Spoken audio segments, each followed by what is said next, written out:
پھانسی دینی تھی مظاہرین کو، اور امریکہ نے واضح کر دیا تھا، دو ٹوک پیغام دے دیا تھا کہ اگر مظاہرین کو پھانسی دی جائے گی تو ایران کو سنگین نتائج بھگتنے ہوں گے۔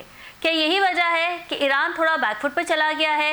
اور امریکہ کی جانب سے بھی یہ بیانات آئے ہیں کہ مظاہرین جو ہے وہ مظاہرہ نہیں کر رہے، ایران میں سچویشن جو ہے وہ کنٹرول میں آ گئی ہے۔ کیا کہیں گے اس پہ؟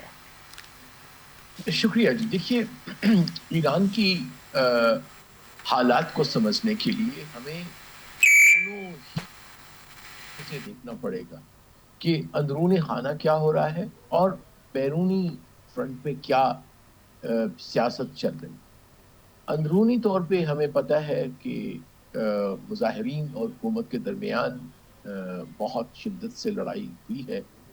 بلوچ صاحب، میں آپ کو سن نہیں پا رہی ہوں سر۔ جی، میری آواز آ رہی ہے اب کیا آپ کو؟ Can you hear me?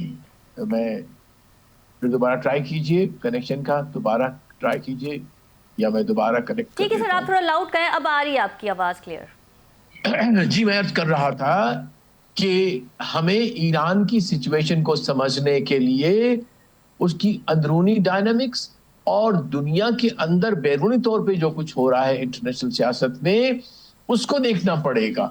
جی، اندرونی طور کے اوپر ہمیں پتہ ہے کہ ایران کو اس وقت اپنی اس 47 ایئرس انقلاب کو سب سے مشکل ترین دور سے گزر رہا ہے ایران، اور ساتھ ہی ہمیں یہ بھی پتہ ہے کہ ایران گزشتہ سال سے ایک بیرونی خطروں کا بھی سامنا کر رہا تھا، جس میں اسرائیل اور امریکہ نے اس کے بہت 3 امپورٹنٹ جو تھے نیوکلیئر انسٹالیشن ان کو ختم کیا۔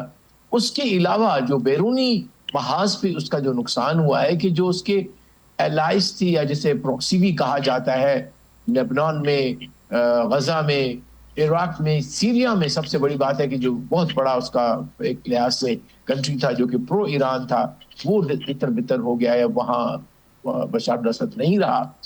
تو بیرونی طور کے اوپر بھی ریجنلی ایران کمزور ہو گیا ہے، اور اندرونی کمزوری اکنامک تو ایک لحاظ سے اس کی کرنسی کسی بھی اس کی کوئی وقت نہیں رہی، اور ساتھ ہی جو سپورٹ تھی لوگوں کی وہ بھی کمزور ہو گئی ہے۔ تو اس وقت ایران اپنی تاریخ کے انقلاب کے بعد میں کہہ رہا ہوں، اپنے تاریخ کے کمزور ترین موڑ پہ کھڑا